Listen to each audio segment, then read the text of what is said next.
Oh, hello. Welcome to Cinema King. I am your host, Antonio Herrera Esta Puerta. Before we start today's show, I'd like to give a moment to talk about the feedback we received from our viewers on the very first episode.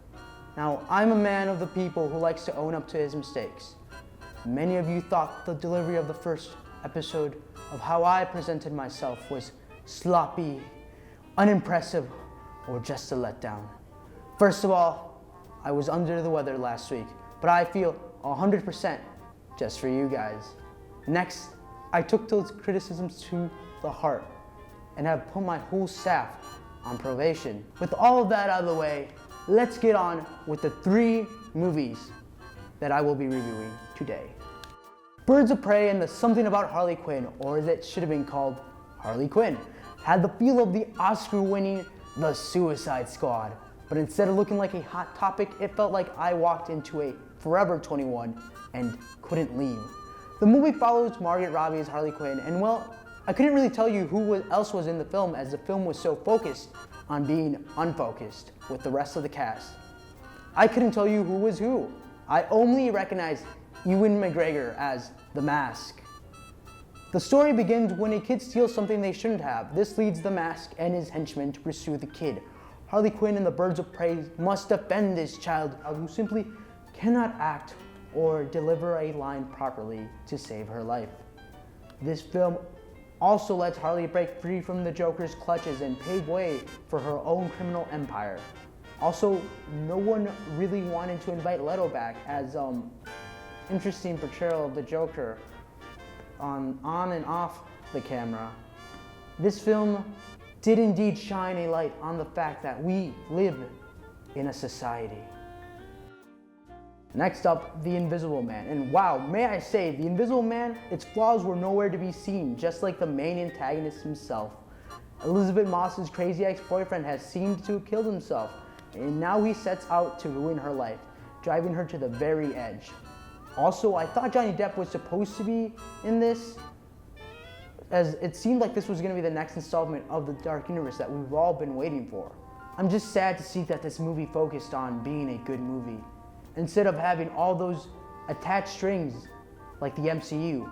Honestly, how did these people intend to make a profit? I think we need to see more of Tom Cruise in the next one. Just look at The Mummy from 2017. Now there's a prime example of how to start a cinematic universe to just jam as much as you can possible without any real thought.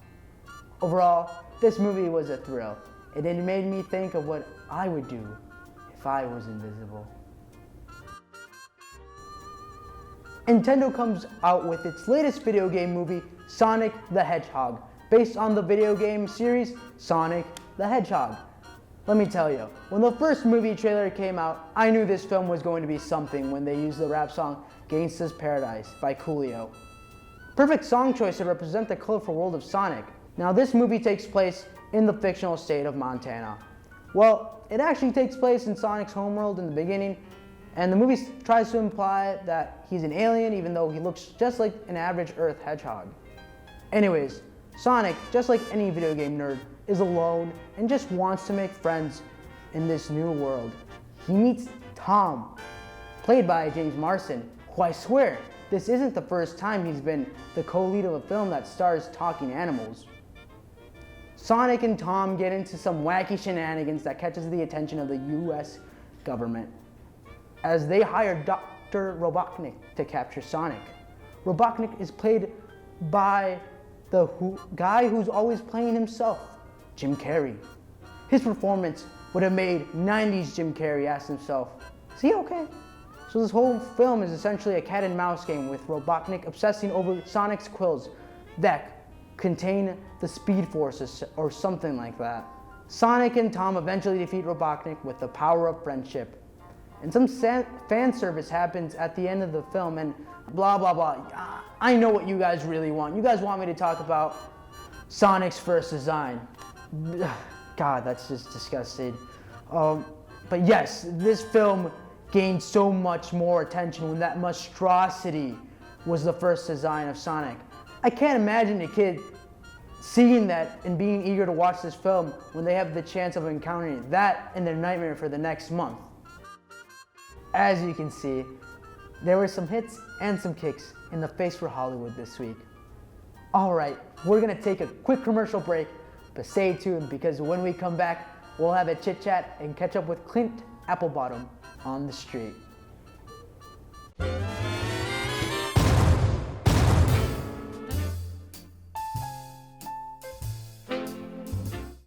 Step into a place that's alive with creativity. At the University of Wisconsin-Whitewater, our students have a passion for art, graphic design, music, dance, and theater. We're here to help you discover your artistic potential.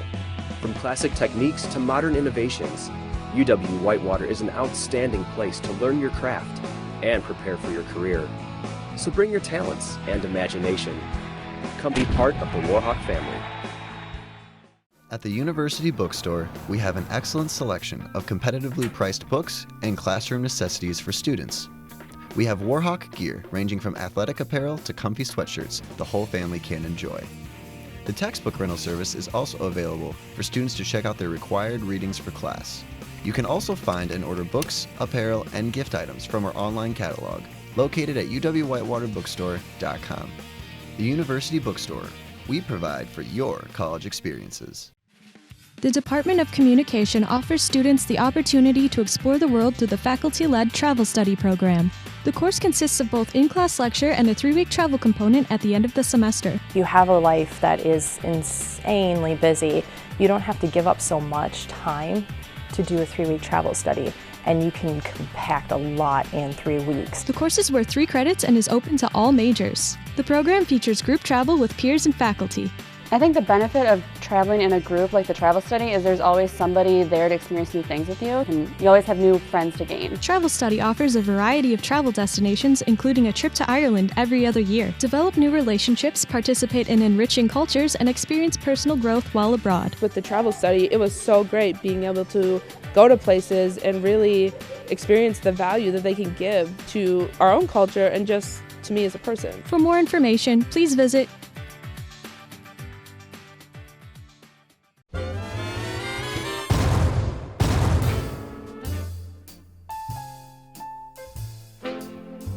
Welcome back to Cinema King. It's time for Chit Chat with my special guest. Today, joining me on this special, very gamerific evening, Ian, who is a world-renowned gamer. Now, gaming, it's a different realm from film and cinema, but quite both share the similarities of storytelling. So, Ian, tell me, how long have you been playing video games? How long have I been playing video games? Pretty much since I popped out the womb, you know? Yep, wow. Well, that's very impressive. Tell me, growing up, what video games were you very much into? I was a big Lego game guy, you know? Yeah. I just, those bricks just kind of tell a story unlike any other. Yeah, bricks are the foundation of buildings. And, in films, you need to build a foundation. And just in video games, modern video games, as I have read, I don't play video games, I don't have time for that silly stuff. We have seen more complex stories in video games. Would you agree with that statement? Yes, I would. Yes. Definitely agree with that. Is there any video game movie that you have a fond memory of? Have you watched any video game movies? Yes. I'm gonna be honest, I'm not a big video game movie guy. Okay. I just kind of see that Hitman, Agent 47, whatever it was called. Yeah, of course. When they did the Hitman games as movies, and it basically just wound up being a glorified Audi commercial. I think I remember that. Yes, and not only that, but I don't think the guy, was it Vin Diesel who played him? Some bald dude. Some bald guy, yes. I don't remember that well as well. But that's how you know it was not a good movie. It was not a very good movie at all. Is there any video game that you would like to see? That I would like to see made into a movie? Yes, as of now. I'm sure there's one out there that I would be pleasantly surprised if it became a movie. But I probably just can't think of it because, my past experiences dictated that most video game movies are pretty terrible. This week, Clint went out on the streets to talk to the ever so interesting students on campus. He asked, if you could choose any video game to be a movie, which video game would you choose? Let's take a look on what they had to say. Thanks, Antonio. Clint here. I have a very special person here. I'm going to ask a very important question. You want to give us your name? Valerie. How's it going? Pretty good. How are you today? Pretty good. Okay, big question. So if you could pick any video game to be a movie, what would it be? Probably Harvest Moon, Tree of Tranquility. What is that?